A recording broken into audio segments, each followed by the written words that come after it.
बिस्मिल्लाहिर्रहमानिर्रहीम। अस्सलाम वालेकुम दोस्तों, मैं हूं शाहिद नईम और सीएसएस की एक नई वीडियो के साथ हाजिर खिदमत हैं। दोस्तों, आज की वीडियो का आगाज़ करने से पहले पहले मैं पिछली वीडियो से मुतल्लिक आपसे एक क्वेश्चन करूंगा और अगर आपने उसको अच्छे से देखा हुआ तो फिर कोई वजह नहीं है कि आप उसका जवाब दुरुस्त मुझे ना दें। आपने उसका जवाब मुझे कमेंट में करके देना ताकि मुझे अंदाज़ा हो आप किस कदर दिलचस्पी से इस चीज़ को देखते हैं। पिछली वीडियो में हमने बताया था कि फाउंड का कोई वेट होता है। आपने मुझे बताना है कि फाउंड का मैक्सिमम वेट कितना हो सकता है। फाउंड का मैक्सिमम वेट कितना हो सकता है, जो भी वैल्यू है वो आपने मुझे लिख कर बतानी है। तो इससे पहले कि हम आज की वीडियो का आगाज़ करें, तमाम वो दोस्त जो इस चैनल पर नए हैं उनसे गुजारिश है कि अगर अभी तक आपने हमारे चैनल को सब्सक्राइब नहीं किया तो चैनल को सब्सक्राइब कर लीजिए और उसके साथ नजर आने वाले बेल के आइकन पर क्लिक करना मत भूलें। इससे ये होगा कि जब भी हम कोई नई वीडियो अपलोड करेंगे आपको उसका नोटिफिकेशन मिलेगा और आप उससे भरपूर फ़ायदा हासिल करेंगे। अब चलेंगे हम असल अपने मौजू की तरफ, जो आज की वीडियो का मौजू है।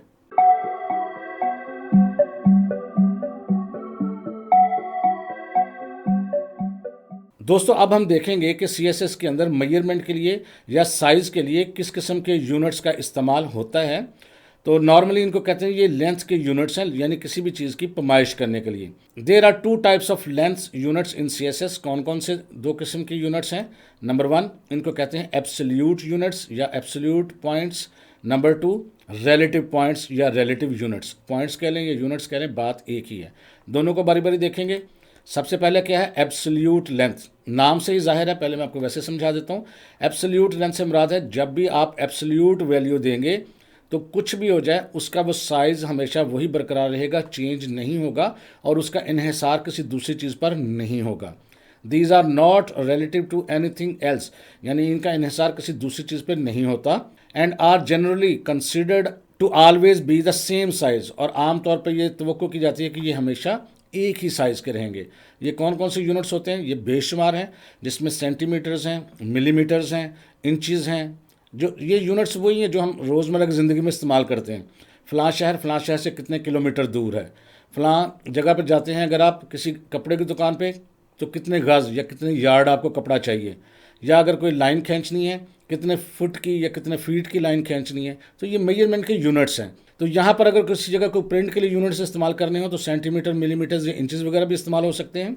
यहाँ पर बेशुमार मैंने लिख दी है, नाम भी लिखे हैं और उनकी इक्विवेलेंस भी लिखी हुई है। लेकिन जो हम यूज़ करते हैं नॉर्मली स्क्रीन पर और जो वेबसाइट डेवलपमेंट में सबसे ज़्यादा चीज़ इस्तेमाल होती है वो नीचे मैंने लिखी हुई येलो कलर में, वो है पिक्सल्स।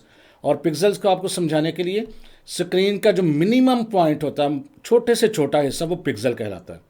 अब वो कितना छोटा होता है आपको अंदाज़ा समझाने के लिए आपने स्केल पर जो फुट्टा हम इस्तेमाल करते हैं उस पर आपने 1 इंच तो देखा ही होगा, बिल्कुल छोटा सा होता है, इतना सा 1 इंच। तो उसके अंदर 96 पिक्सल्स होते हैं, यानी एक पिक्सल बहुत ही छोटा होता है। और पिक्सल्स हम इस्तेमाल कर रहे होते हैं मुख्तलिफ जगहों पर चीज़ों को मैयर करने के लिए। अब दूसरी जो किस्म थी वो है रिलेटिव लेंथ। रिलेटिव लेंथ वो होती है जिसका इन्हिसार किसी दूसरी चीज़ पर हो, खुद से आप कोई वैल्यू दें तो वो तब्दील होती रहे। The relative length units are relative to something else, किसी दूसरे से उसका इन्हिसार होता है। कैसे? कौन कौन से होते हैं? दो किस्म के हैं, इसको कहते हैं एम और रैम। ये क्या है? These are relative to the font size, इनका इन्हिसार फाउंड के साइज पे होगा। कैसे होगा वो तो हम आगे देखेंगे, परेशान होने की ज़रूरत नहीं है। और इसमें क्या होता है, किस चीज़ का इन्हिसार किस पे होता है? इसके पेरेंट एलिमेंट पे। पेरेंट एलिमेंट होता है जब हम एक एलिमेंट को, HTML एलिमेंट को किसी दूसरे के अंदर इस्तेमाल करते हैं तो जो बाहर वाला एलिमेंट है वो पेरेंट कहलाता है, जो अंदर वाला एलिमेंट है वो चाइल्ड कहलाता है। तो अंदर वाले एलिमेंट में अगर एम या रैम का इस्तेमाल करें तो इसका इन्हिसार किस पे होता है? या तो पेरेंट पे होता है और या उसके रूट एलिमेंट, यानी जो सबसे शुरू वाला एलिमेंट है उस पर होता है। इसकी डिटेल से हम बात करेंगे इंशाल्लाह ताला आगे। यहाँ सिर्फ थोड़ा सा नाम याद रख लें, इतने काफ़ी है। दूसरा है VH और VW। ये क्या है? These are relative to the viewports. Viewport कहते हैं आपकी स्क्रीन को, और स्क्रीन चूँकि मुख्तलिफ साइज़ की होती है, मोबाइल की स्क्रीन और है, टैबलेट की और है, कंप्यूटर की और है, लैपटॉप की और हो सकती है, साइज़ मुख्तलिफ हो सकता है, इसलिए उसको व्यू पोर्ट कहते हैं। तो उसकी हाइट और विड्थ पर इसका इन्हिसार होता है। VH से मुराद व्यू पोर्ट हाइट और VW से मुराद व्यू पोर्ट विड्थ। ये कैसे इस्तेमाल करने हैं इसको हम आगे चल के देखते हैं। थोड़ा सा अब इनका थोड़ा सा हल्का फुल्का सा इस्तेमाल देखते हैं। पहले एब्सोल्यूट का। तो सबसे पहले हम पढ़ेंगे जी फाउंड साइज। टेक्स्ट की प्रॉपर्टी है उसको पढ़ेंगे। This property sets the size of found, यानी फाउंड का साइज तब्दील करने के लिए इस्तेमाल होती है, जैसे कि फाउंड साइज, और यहाँ मैंने लिखा हुआ था 20 पिक्सल्स। अब ये कैसे काम करेगी, इसके लिए जल्दी से चलेंगे कोड एडिटर की विंडो पर और छोटा सा कोड करके देखते हैं। कोड एडिटर विंडो में इसके लिए जल्दी से एक नई फाइल बनाएंगे ताकि मैं बाद में आपको प्रोवाइड भी कर सकूं। यहाँ न्यू फाइल पर क्लिक करते हैं, इसका नाम मैं लिख देता हूँ size.html और एंटर प्रेस करते हैं। और इसके लिए हम क्या करेंगे, थोड़ा सा इसके साइज़ को बड़ा भी करता हूँ मैं। अब यहाँ बॉयलर प्लेट कोड डालने के लिए साइन ऑफ एक्सक्लेमेशन डाल के एंटर प्रेस करते हैं। थोड़ा सा मैं इसको जूम आउट करता हूँ ताकि आपको सारा नजर आए। अब जल्दी से इसका टाइटल हम चेंज करेंगे और यहाँ टाइटल लिख देते हैं फ़ॉन्ट साइज़। बॉडी के अंदर जल्दी से मैं एक हेडिंग देता हूँ और 3 मैं पैराग्राफ दे देता हूँ, 2 या 3 आपको दिखाने के लिए। एक हेडिंग देते हैं, माई टेक्स्ट लिखता हूँ इसके अंदर, कंट्रोल एंटर प्रेस किया, पी लिखा यानी पैराग्राफ, इसके अंदर टेक्स्ट देते हैं थोड़ा सा, लॉरम लिख के एंटर प्रेस किया, इसमें टेक्स्ट आ जाता है। और ये आपको पता है कि बिल्कुल हमारे लेफ्ट साइड पे ये सेटिंग का एक बटन है, इस पर क्लिक करके कमांड पैलेट पे क्लिक करके ये जो मेन्यू आता है इसमें टॉगल वर्ड वार पर क्लिक कर दें तो हमारा जो टेक्स्ट होता है वो एक ही स्क्रीन के ऊपर नज़र आता है हमें, यानी उसको स्क्रॉल करने की ज़रूरत नहीं होती, हमें नीचे तक नज़र आता है। तो ये एक पैराग्राफ है और नीचे मैं एक और पैराग्राफ देता हूँ और इसमें भी क्या करते हैं, हम एक टेक्स्ट दे देते हैं और 2 पैराग्राफ हमारे आ चुके हैं, एक हेडिंग आ चुकी है। इसको करते हैं ज़रा सेव और इसका पहले प्रीव्यू चेक करते हैं। तो ये देखिए रूटीन में हमारी एक हेडिंग है और 2 यहाँ पर हमारे पास पैराग्राफ्स हैं। याद रखिएगा ये मैंने जूम किया हुआ है 200%। बाज़ लोग जब प्रैक्टिकल करते हैं तो उनको थोड़ा छोटा नज़र आता है, तो परेशान होने की ज़रूरत नहीं, ये मैंने आपको दिखाने के लिए तो आपको प्रॉपर नज़र आए, ये मैंने थोड़ा सा इसको जूम इन किया हुआ है। ठीक है जी, अब हम इसका साइज़ चेंज करते हैं। अब इसका CSS का कोड लिखने के लिए हम एक और फाइल बनाते हैं। यहाँ पे क्लिक करता हूँ और यहाँ मैं नाम रख देता हूँ size.css और इसके अंदर हम कुछ कोड लिखते हैं। कोड क्या लिखेंगे, P ब्रैकेट करली स्टार्ट और क्लोज और यहाँ लिख देते हैं फाउंट और साइज़ यहाँ आ गया और यहाँ मैं लिख देता हूँ 30 पिक्सल्स और मैंने इसको किया कंट्रोल S।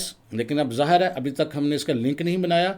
लिंक बनाने के लिए हम साइज HTML में जाएंगे, टाइटल के नीचे जगह बनाकर हम लिखेंगे लिंक और लिंक लिखकर href के अंदर साइज़ यानी फाइल का नाम जो size.css है वो दे देंगे। लिंक बन गया, दोनों को करेंगे सेव और प्रीव्यू देखते हैं। ये देखें पहले की निस्बत टेक्स्ट काफ़ी बड़ा है, लेकिन अगर हम दोनों पैराग्राफ्स को मुख्तलिफ टेक्स्ट का साइज़ देना चाहते हों तो फिर हमें क्या करना पड़ेगा, उसके लिए देखते हैं।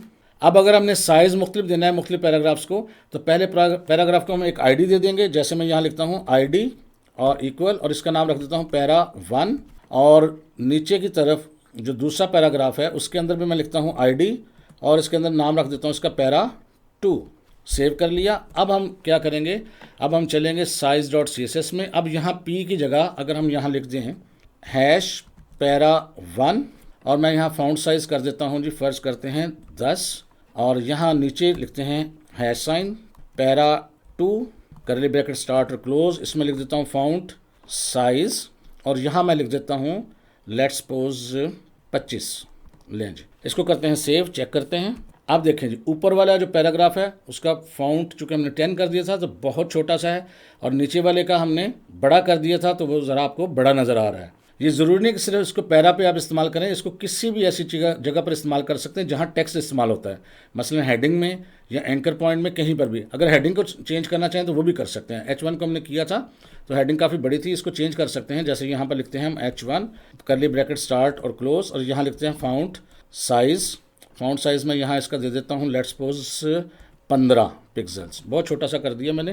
कंट्रोल S किया, आप देखेंगे हेडिंग भी छोटी हो जाएगी। ये देखें माई टेक्स्ट जो था वो बहुत छोटा सा नज़र आ रहा है। अब इसको बड़ा करते हैं। अब इसको मैं कर देता हूँ जी, फर्स्ट करते हैं 50, कंट्रोल S करते हैं। आप ये देखें काफ़ी बड़ी हेडिंग नज़र आ रही है। किसी भी चीज़ को अगर आपने नॉर्मल हालत में लेके आना हो तो यहाँ पर आप उसको नॉर्मल भी लिख सकते हैं। फाउंट साइज़ नॉर्मल कर देंगे तो टेक्स्ट अपनी असल हालत में वापस आ जाएगा। ये देखें अब पैराग्राफ्स को भी नॉर्मल करते हैं तो ये देखें नॉर्मल यहाँ से मैंने बेशक सेलेक्ट कर लिया, कंट्रोल C और यहाँ जो 25 पॉइंट था उसको भी मैंने कंट्रोल V कर दिया और इसको भी मैंने कंट्रोल V कर दिया आपको दिखाने के लिए।